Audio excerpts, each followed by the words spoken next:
Dalam nama Bapa dan Putra dan Roh Kudus. Amin. Ya Tuhan Yesus Kristus, bukalah telinga dan mata hati kami, agar kami dapat mendengar dan memahami perkataanmu dan melakukan kehendak-Mu. Cerahkan pikiran dan pemahaman kami tentang terang pengetahuan-Mu, sehingga kami tidak hanya mendengarkan sabda-Mu, tetapi juga melaksanakannya. Dan semoga semuanya bisa menjadi jalan untuk pertobatan, pencerahan, dan pengudusan bagi kami, serta untuk keselamatan jiwa kami. Amin.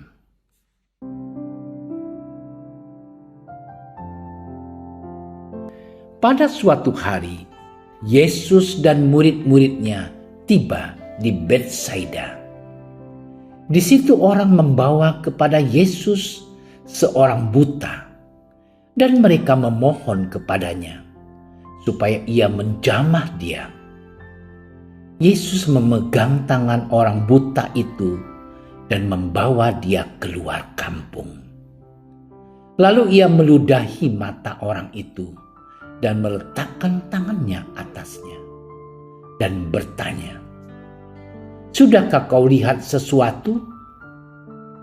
Orang itu memandang ke depan, lalu ia berkata, "Aku melihat orang, sebab melihat mereka berjalan-jalan, tetapi tampaknya seperti pohon-pohon." Yesus meletakkan lagi tangannya pada mata orang itu. Maka orang itu sungguh-sungguh melihat dan telah sembuh, sehingga ia dapat melihat segala sesuatu dengan jelas. Sudah itu, Yesus menyuruh dia pulang ke rumahnya dan berkata, "Jangan masuk ke kampung." Demikianlah sabda Tuhan.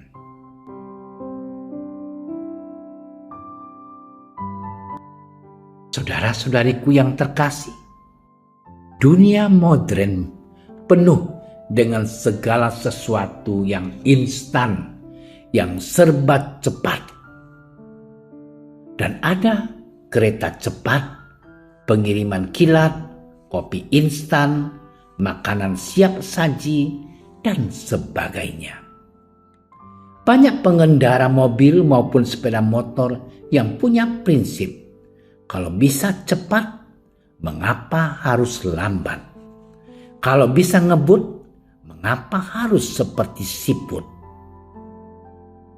Di tengah zaman yang serba terburu-buru seperti ini, orang tidak lagi sabar menunggu.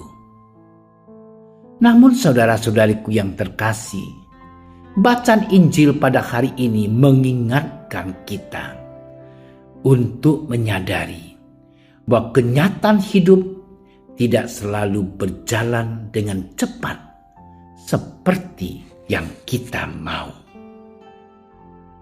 Saudara-saudariku yang terkasih, dikisahkan bahwa ketika Yesus memulihkan penglihatan seorang yang buta secara jasmania, ia meletakkan kedua tangannya di atas mata orang buta itu sebanyak 2 kali.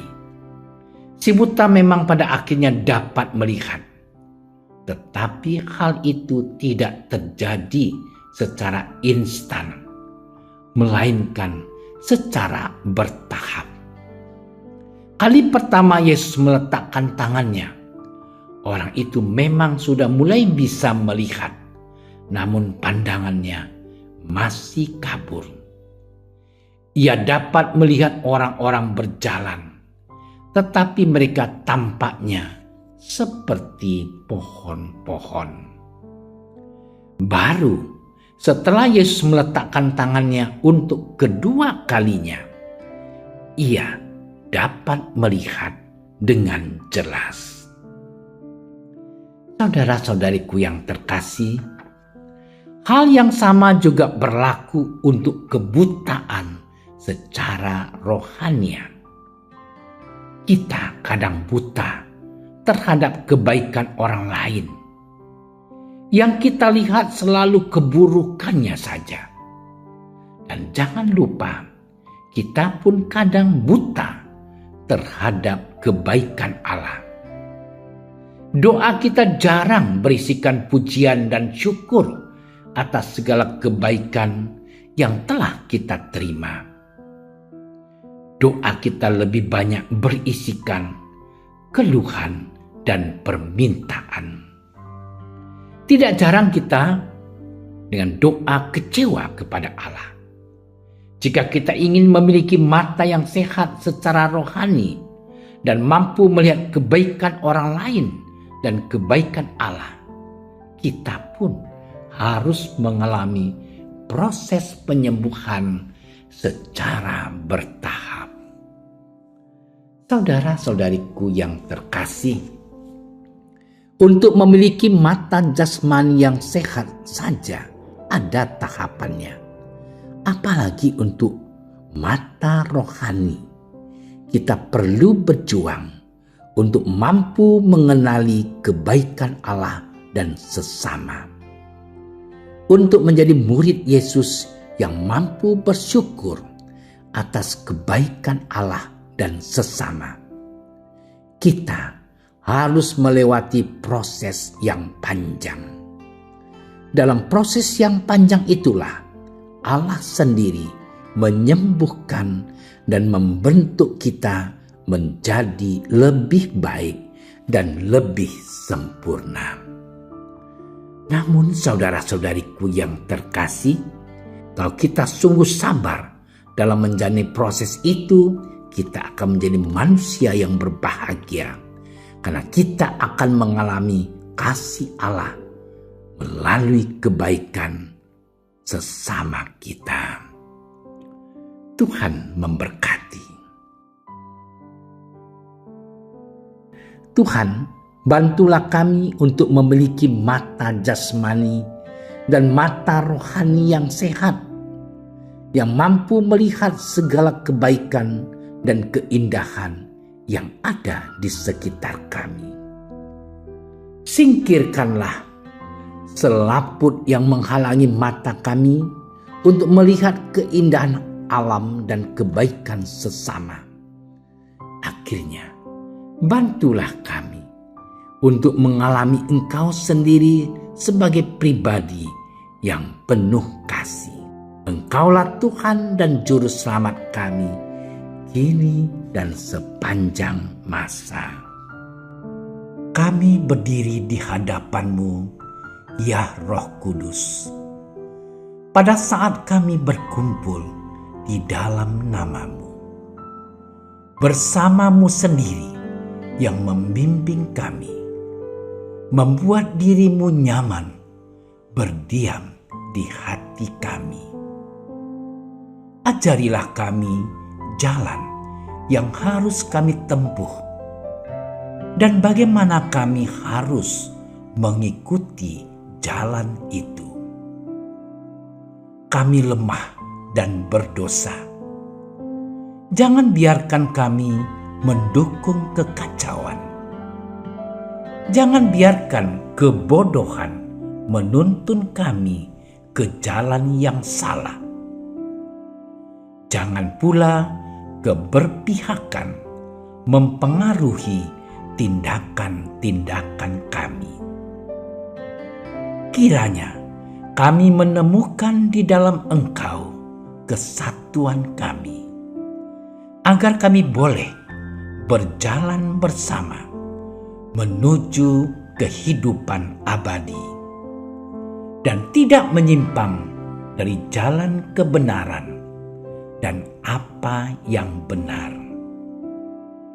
Semua ini kami mohon kepadamu yang berkarya di setiap tempat dan waktu dalam persekutuan dengan Bapa dan Putra untuk selama-lamanya.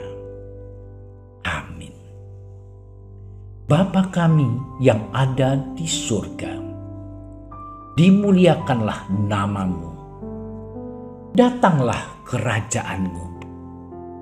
Jadilah kehendakmu di atas bumi seperti di dalam surga. Berilah kami rezeki pada hari ini, dan ampunilah kesalahan kami, seperti kami pun mengampuni yang bersalah kepada kami.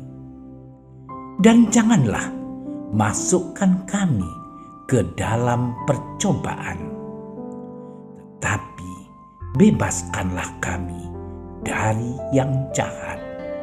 Amin. Salam Maria, penuh rahmat, Tuhan sertamu. Terpujilah engkau di antara wanita, dan terpujilah buah tubuhmu Yesus. Santa Maria, Bunda Allah, doakanlah kami yang berdosa ini, sekarang dan waktu kami mati. Amin. Kemuliaan kepada Bapa dan Putra dan Roh Kudus, seperti pada permulaan, sekarang, selalu, dan sepanjang segala masa. Amin.